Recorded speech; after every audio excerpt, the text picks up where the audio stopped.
Okay, so made the crust. The meat pie is going smoothly. I think I'm gonna have some wine and channel Cersei, since you know what, I'm gonna miss her.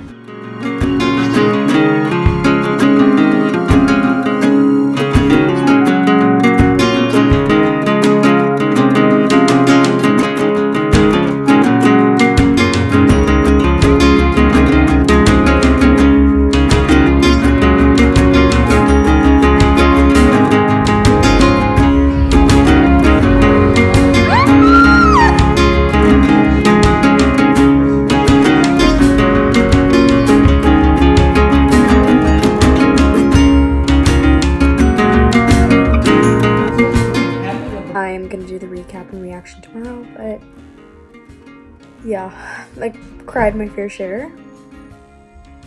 I just want to sleep, and I'm glad it's over, to be honest. I'm done. There were some satisfying moments and not so satisfying moments.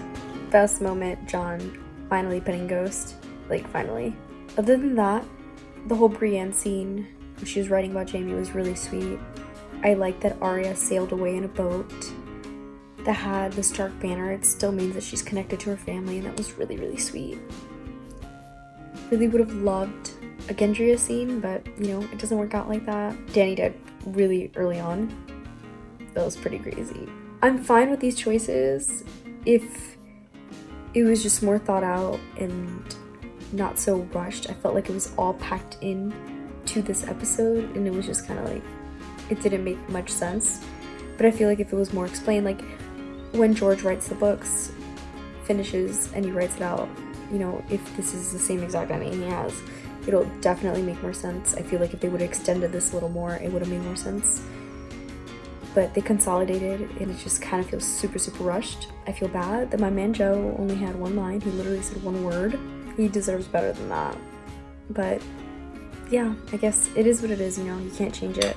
And yeah, the ending was exactly what I read in the leaks earlier this week. So I reached the acceptance point, but watching it was still kind of emotional. It's done. Hi everyone, so this is my last Game of Thrones recap and reaction. I know, so sad. It has come to an end. Last night was the finale, as you know, and it was entitled The Iron Throne. Honestly, I was expecting a different name, but yeah, that's what we got. I came into this prepared, and I already knew what was gonna happen, and I had accepted it, but I was still kind of, you know, hoping that it would be wrong. I read the leaks on Reddit, and I'm glad I did, because if I would have saw this episode without it, I would have been disappointed. I do want to start off by saying that regardless what you think about the finale, yes, it wasn't what we all wanted, but this show brought so many of us together. It unified us, gave us some awesome memes, and at the end of the day, the world is full of darkness and negativity, and this is something that gave people an outlet, gave people something to look forward to, gave families something to watch together, and it brought people together. So there is positivity in this, and I'm so thankful for Game of Thrones. Finales are hard.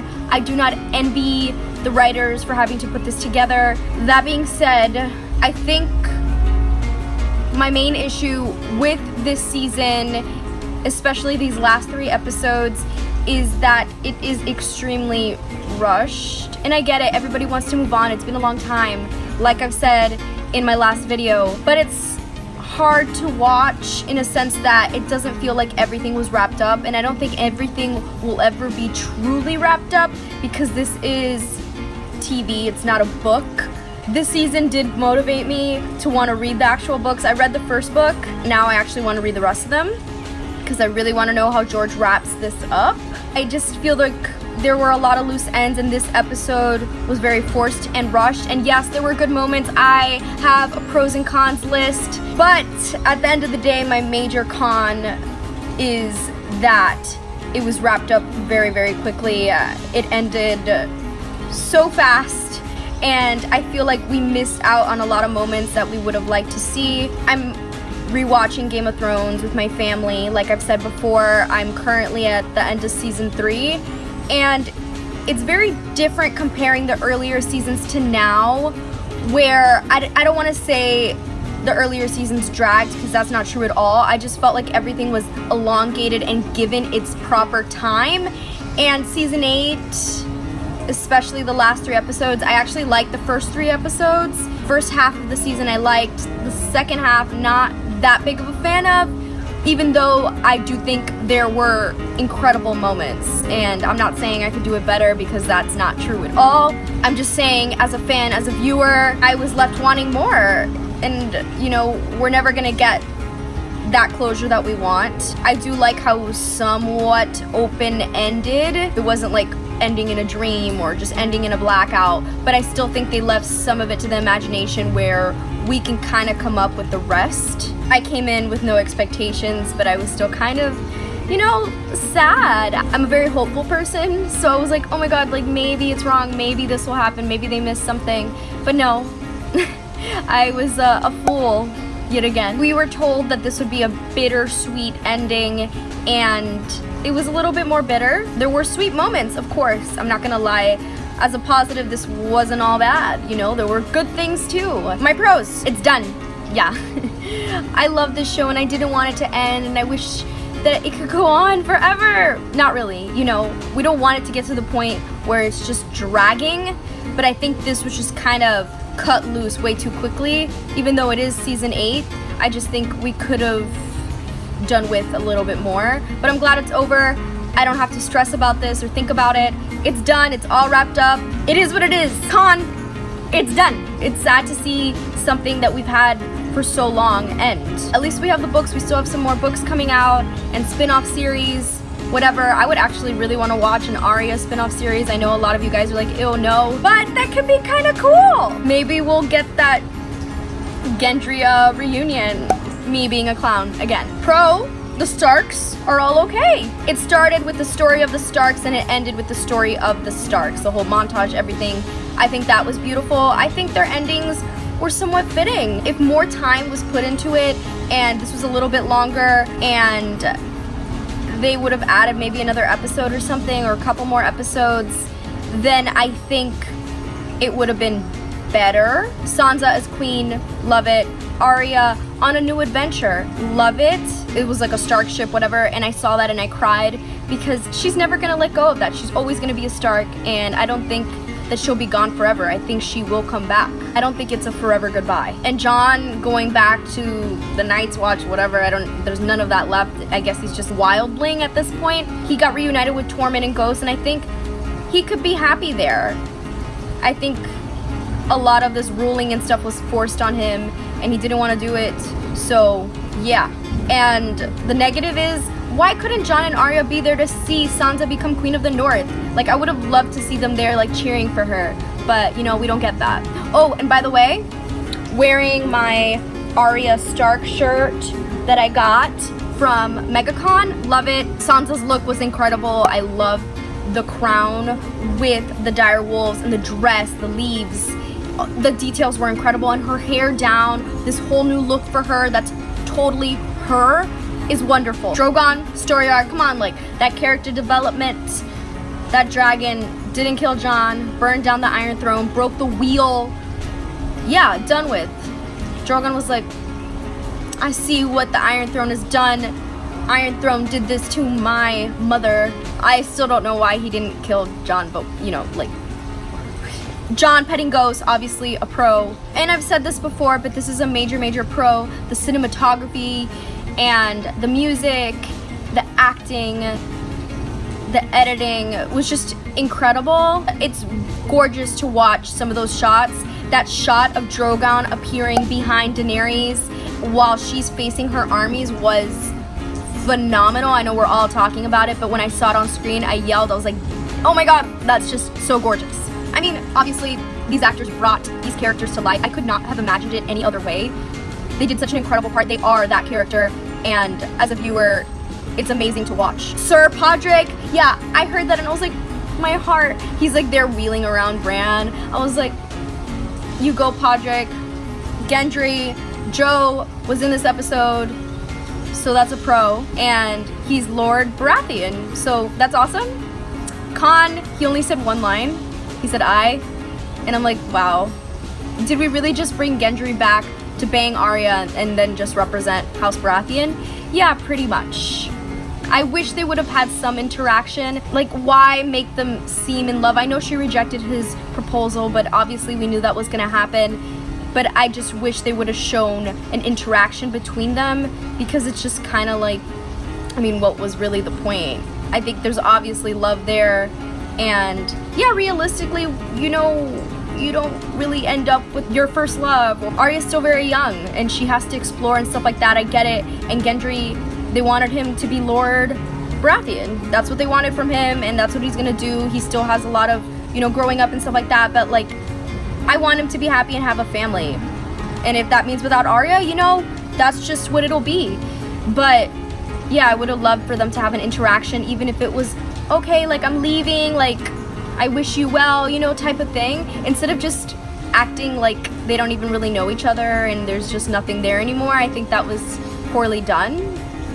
Just like Leslie Jones, I was hoping Gendry was on that boat, but of course, they didn't do that. I know it would have ruined the whole little Stark close-ups. They wanted them each on their own, but still, you know what?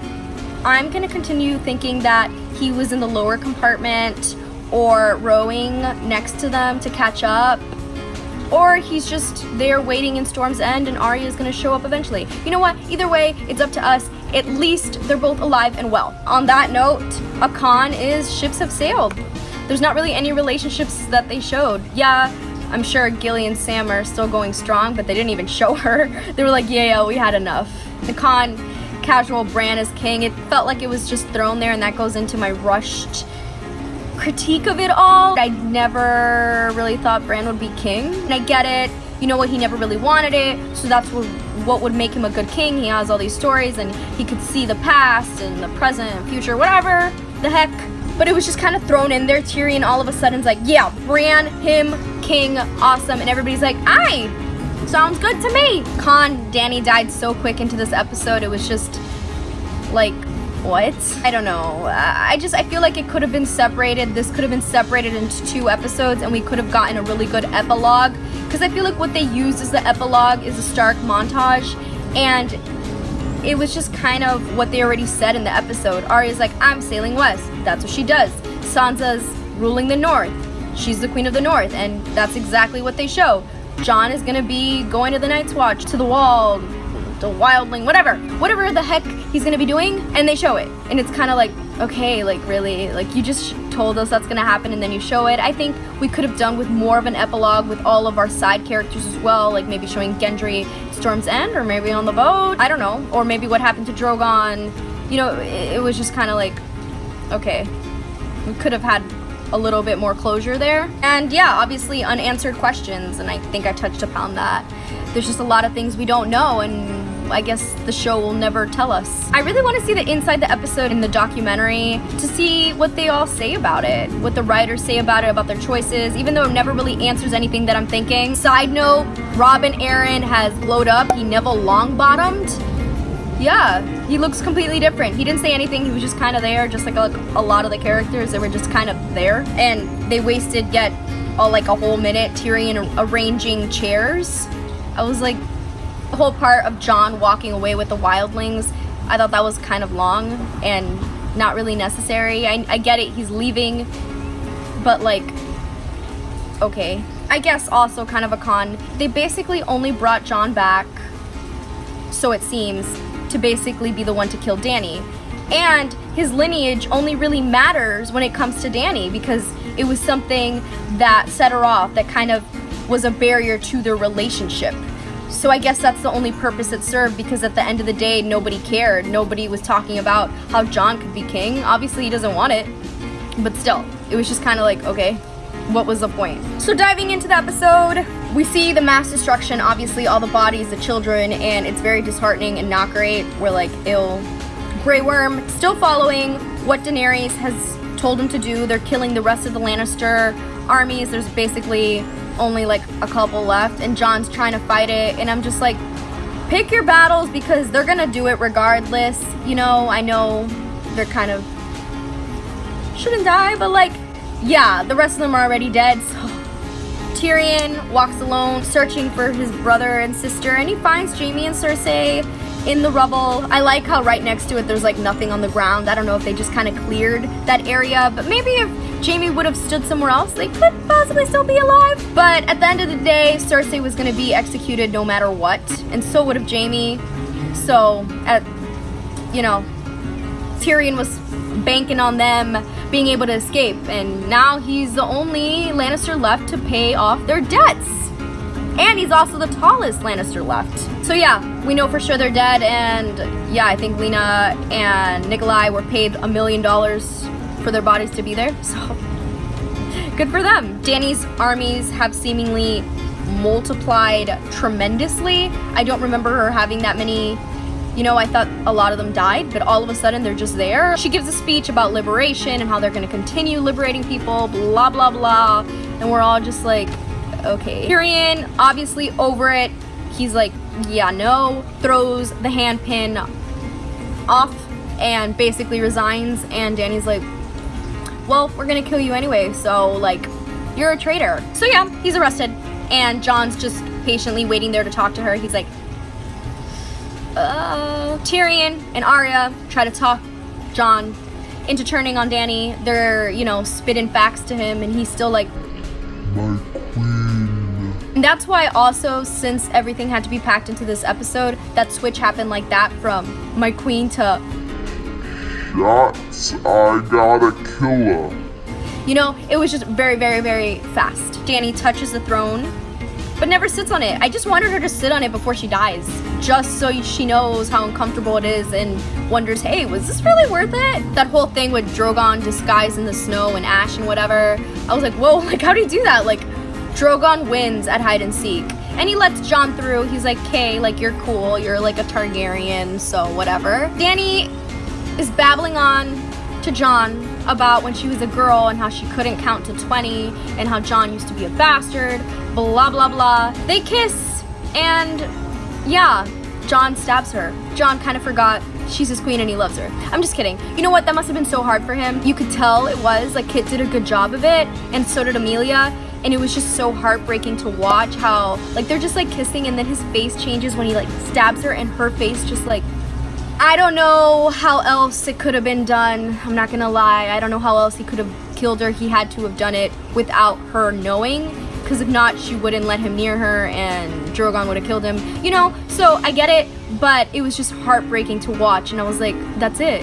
She's dead. Drogon comes in, and we think he's gonna burn Jon, but of course not. You know what?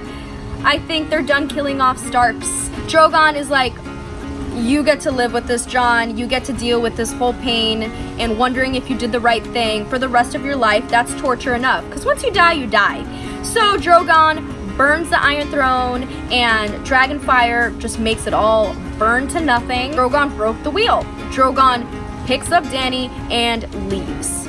It's like, bye. We don't know where he goes. We don't know what happens. We don't know if Dany could possibly be brought back to life. I guess it could happen. Jon was brought back to life, so I guess it depends if she has another mission or purpose in life. My question is, who told that Jon killed Dany? I bet you Jon goes up to Grey Worm and he's like, I killed her. But like, why? You know what? Like, Grey Worm has no jurisdiction. Dany's dead.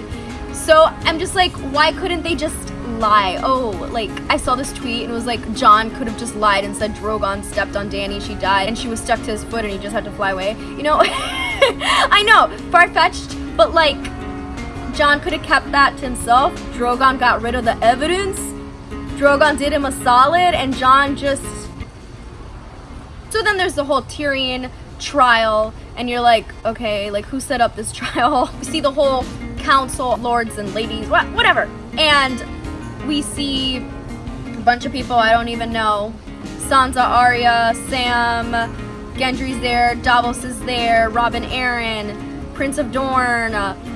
Oh, that Tully dude, the uncle that's always been stupid, and he's still stupid. Sam proposes democracy, they all laugh in his face. And then Tyrion's like, well, how can we make a decision in this trial if there's no king? Grey Worm's like, okay, fine, pick a king. And Tyrion's like, Bran the Broken, that one.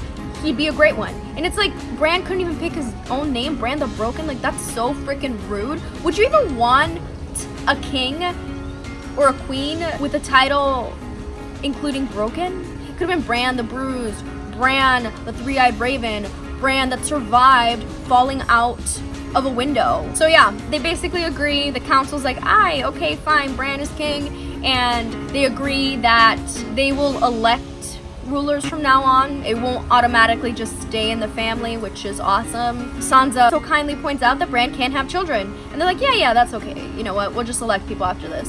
It's like, all right. I like when her uncle, the Tully, Edmure, whatever his name is, stands up and she's just like, sit. And her eyes like... Then they had Yara say that whole thing about Daenerys being her queen, whatever. And I'm just like, really, like, they have barely shown Yara. They didn't show her react to Theon's death. I know this had to all be wrapped up really fast so they can't show everything, but it's just kind of like, honestly think she'd accept it at this point and just be like, she's dead. Like, I'm not, like, I don't think she would be caught up on that, to be honest. I think she'd understand because Yara is reasonable. And when Theon did that whole thing in Winterfell, she's like, why'd you have to do that? So it's just kind of out of character. And then Arya being like, if you need to stop talking about Jon, whatever, I'm gonna slice your throat. You know, it's just kind of like, okay. Bran chooses Tyrion as his hand, and we're all like, yeah, because Tyrion is such a great hand, and it worked out great before. I think Davos would have made a better hand, but okay. Sansa tells Bran that she is not gonna bend the knee. The North has lost a lot of people, and they're gonna be their own little separate kingdom, and Bran's like, okay, I don't really care. And Sansa's like, awesome. One of my favorite parts of this is that Grey Worm and the Dothraki and the Unsullied leave and they go to Nath, and it's just nice. They don't belong there, you know, all of this mess. They deserve to go somewhere else. Maybe go free some people, go live a good life and be happy and enjoy, you know? And they had that whole thing with Tyrion and the small council. Like I said, they spent a whole minute with him arranging chairs, and I guess that was kind of comedic relief, but like kind of a waste of time because we want to see more stuff. And basically there's Sam and Bronn, Brienne, Davos, Podrick wheeling around Bran, and yeah. And it doesn't really look like an optimistic environment. It's just kind of like, will this work?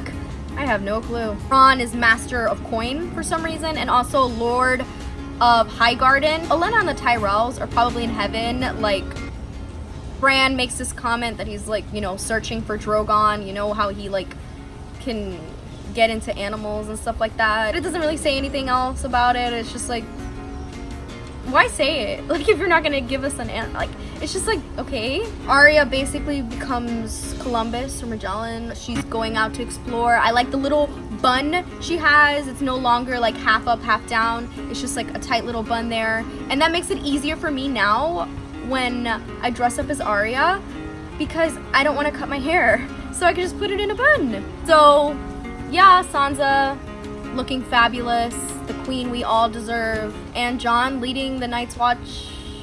What's left of it? Nothing. You know, they don't really go into that. I guess he's just kind of unemployed at this point. He's just living life, retired.